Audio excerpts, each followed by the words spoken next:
அஸ்ஸலாமு அலைக்கும். Hello friends, எல்லோரும் எப்படி இருக்கீங்க? Welcome to taste my foot.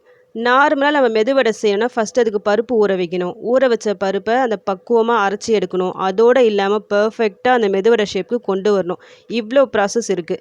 இந்த எந்த ப்ராசஸும் இல்லாமல் மாவே அரைக்காமல் இன்ஸ்டண்ட்டாக குயிக்காக சேம் டைம் ரொம்ப கிறிஸ்பியான மெதுவடை மாதிரியே நம்ம ஈஸியாக ஒரு வடை செஞ்சு எடுக்கலாம். அது எப்படி செய்யலாம் பார்க்க போகிறோம். ஸோ இந்த வீடியோ கடைசி வரைக்கும் ஸ்கிப் பண்ணாமல் பாருங்கள். இதுக்காக நான் ஒரு பேனில் 1 கப் அளவுக்கு அரிசி மாவு சேர்த்துருக்கேன். இப்போ நான் வச்சுருக்க பார்த்தீங்களா இந்த கப்பு, அந்த கப்பில் தான் நான் அரிசி மாவு போட்டிருக்கேன். இப்போ அதே கப்பில் 1 கப் அளவுக்கு தயிர், 1 கப் அளவுக்கு தண்ணி, அதாவது அரிசி மாவு, தயிர், தண்ணி 3மே ஒரே குவான்டிட்டியில் ஆட் பண்ணணும். இது போட்டு கொஞ்சமாக உப்பு போட்டு ஃபஸ்ட்டு நல்லா மிக்ஸ் பண்ணி விட்டுக்குங்க, எந்த லம்ஸும் இல்லாமல்.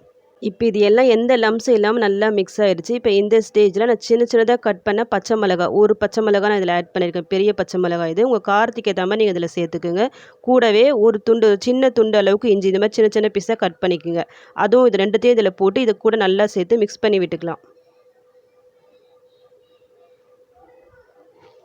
இது எல்லாம் நல்லா மிக்ஸ் பண்ணி விட்டுட்டு இப்போ நம்ம ஸ்டவ்வை ஆன் பண்ணிக்கலாம். ஃப்ளேம் லோவில் வச்சுக்கிங்க, ஹையில் வச்சிடாதீங்க, அடி பிடிச்ச மாதிரி ஆகிடும். ஸ்டவ் ஆன் பண்ணிவிட்டு நல்லா கை விடாமல் இது மாதிரி மிக்ஸ் பண்ணி விட்டுட்டே இருங்க. கொஞ்சம் கொஞ்சமாக அது கட்டி ஆகிட்டு வரும். அது திக்காக வர டைமில் நம்ம ஆஃப் பண்ணிக்கலாம். ஒரு மாவு மாதிரி வரும் உங்களுக்கு, அந்த டைமில் நம்ம ஆஃப் பண்ணிக்கலாம். அது வரைக்கும் இது மாதிரி நல்லா மிக்ஸ் பண்ணி விட்டே இருங்க.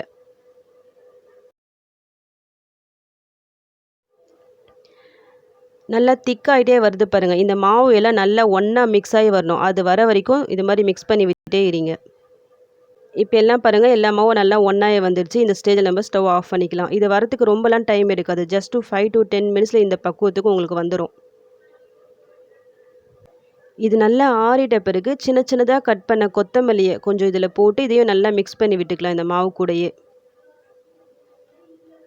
இந்த மாதிரி எல்லாம் நல்லா மிக்ஸ் பண்ணி எடுத்தாச்சு. உங்களுக்கு தேவைப்பட்ட இதில் கொஞ்சமாக வெங்காயம், சின்னதாக கட் பண்ண வெங்காயம் கூட நீங்கள் ஆட் பண்ணிக்கலாம்.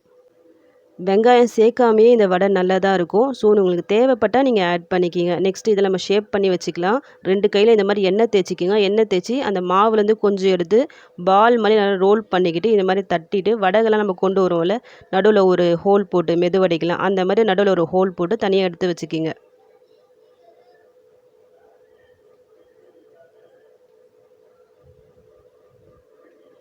நார்மலாக நம்ம மெதுவடை செய்யும்போது அந்த மெதுவடை ஷேப் கொண்டு வரது பெரிய ஒரு சேலஞ்சாக இருக்கும். பட் இந்த மாவில் நீங்கள் செய்யும்போது ஈஸியாக உங்களுக்கு வந்துடும். அது ரெடி பண்ணி வச்சதை இப்போ நம்ம ஃப்ரை பண்ணி எடுத்துடலாம். ஸ்டவ்வில் நான் எண்ணெய் வச்சுருக்கேன், நல்லா சூடாகிடுச்சு. இப்போ ரெடி பண்ணி வச்ச இந்த வடையெல்லாம் ஒன்று ஒன்றா போட்டுக்கலாம்.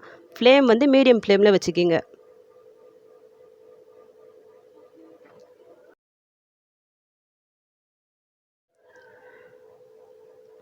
ஒன் சைட் குக் ஆன உடனே இன்னொரு சைடு நம்ம திருப்பி போட்டுக்கலாம். இந்த மாதிரி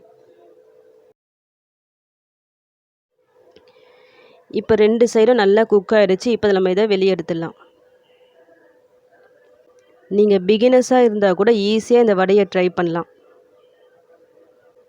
இது பார்க்கறதுக்கு சேம் மெதுவடை ஷேப்பில் தான் இருக்கும். இதில் டேஸ்ட்டும் கிட்டத்தட்ட அப்படி தான் இருக்கும். வெளியே நல்ல கிறிஸ்பியாகவும் உள்ளே நல்லா சாஃப்டாகவும் ரொம்ப டிஃப்ரெண்ட்டாக ரொம்ப நல்லாயிருக்கும் இந்த வடை.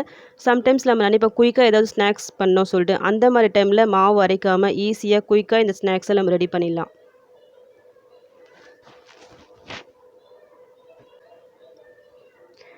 அவ்வளவுதான். இப்போ நம்ம வடை ரெடி பண்ணிட்டோம். நல்லா கிறிஸ்பியாக இன்ஸ்டண்ட்டாக ஒரு வடை ரெடி பண்ணிட்டோம். இதுக்கு சைட் டிஷ்ஷாக புதினா சட்னி இல்லைனா தேங்காய் சட்னி வைங்க, அட்டகாசமாக இருக்கும். இப்போ பாருங்கள், நான் கட் பண்ணி காமிக்கிறேன். இது உள்ளே எவ்வளோ சாஃப்டாக இருக்குது பாருங்கள், வெளியே வந்து எவ்வளோ கிறிஸ்பியாக இருக்குது பாருங்கள். பார்க்கும்போதே உங்களுக்கு தெரியும் இது.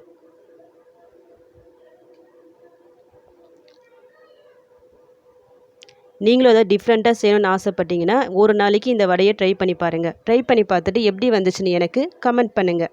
இந்த ரெசிபி உங்களுக்கு பிடிச்சிருந்தா என்னுடைய சேனலை லைக் பண்ணுங்கள், ஷேர் பண்ணுங்கள், கமெண்ட் பண்ணுங்கள். மறக்காமல் சப்ஸ்கிரைப் பண்ணுங்கள். தேங்க்யூ.